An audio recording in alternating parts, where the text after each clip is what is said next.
This is the Let's Go Blues Minute brought to you by Puckdoku, the original hockey doku. Now here's your host, Jeff Ponder. What more can we say about the St. Louis Blues goaltenders, folks? Blues franchise leader in wins, Jordan Binnington led the Blues to a big 4-3 overtime win in Calgary last night against the Flames. Jordan put up 36 saves on 39 shots. The Blues had just 24 shots on Dan Vladar. Not bad totals, but they had just 4 shots in the third period, but they did include 3 in overtime. Goal scorers for the St. Louis Blues include Zach Bolduc, who has played unbelievable since Jim Montgomery has taken over the coaching helm. He had his third of the season. Robert Thomas had a sick goal and was his fourth of the season. Pavel Buchnevich, in his return after missing 2 games with an upper body injury, scored his 7th, and then Colton Parayko finished it off with his 5th goal in overtime. The Blues extended their point streak to 5 games at 4-0-1 since Jim Montgomery was hired as coach on November 24th. They are now over 500 with a 13-12-2 record. Again, Colton Parayko scored with 2:35 remaining in overtime to give the Blues that big 4-3 win against the Calgary Flames. This happened after the world's longest review, which I'm with Jamie Rivers. If you watch the broadcast, I don't know what they were looking at for so long. I get checking it and challenging it. You want to make sure it's a good goal, but that went on for way too long, and I thought all it was a follow-through. He did not push the pad. The puck was laying in the crease. He went to play it, and for some reason, it took the NHL about 27 minutes to review that goal. Again, Pavel Buchnevich returned after missing 2 games with an upper body injury. St. Louis defenseman Justin Falk did miss his 2nd straight game because of an upper body injury. St. Louis is now tied for the NHL lead with 8 wins in 1-goal games. Blues forward Dylan Holloway had an assist to extend his point streak to 5 games. In that time, he has an amazing 4 goals and 4 assists.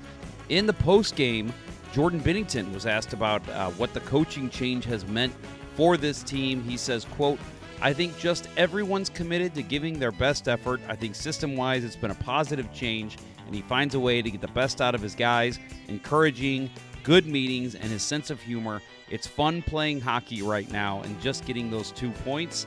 You could see the excitement on our team. Everyone was really excited about the win."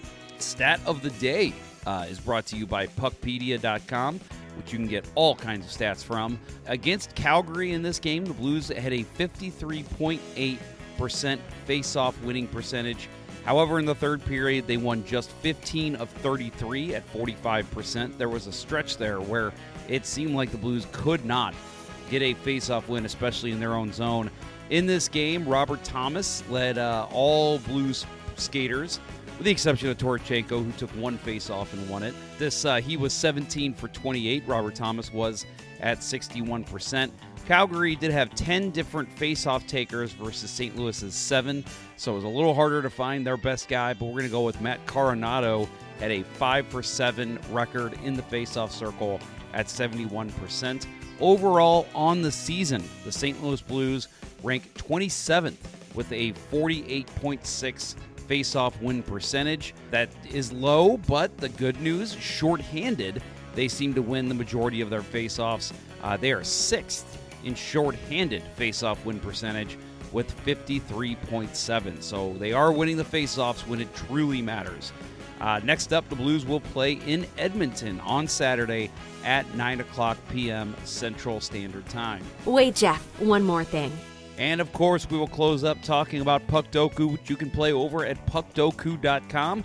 I again won via no contest. I did not receive Bill's picks, and that typically for us does not mean that Bill didn't play.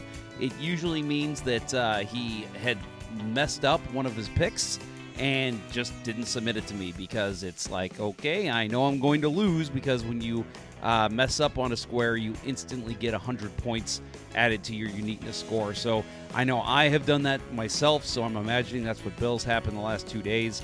My uniqueness score, though, was a 7, which is impressive. My best play was former Blues defenseman Doug Crossman at 0.1%. He played for the New York Islanders and was a 20-plus playoff point scorer in his career. So that was the middle square. I played Doug Crossman, which got a nice 0.1%. You likely won't hear from me during the weekend, but we will talk with you next week. Do not miss this big game against the Edmonton Oilers on Saturday. This was the Let's Go Blues Minute powered by Puckdoku. Remember to tune into Let's Go Blues Radio, the original St. Louis Blues hockey podcast and webcast. Available wherever you get your podcasts or on YouTube and Facebook. Until next time, hosers.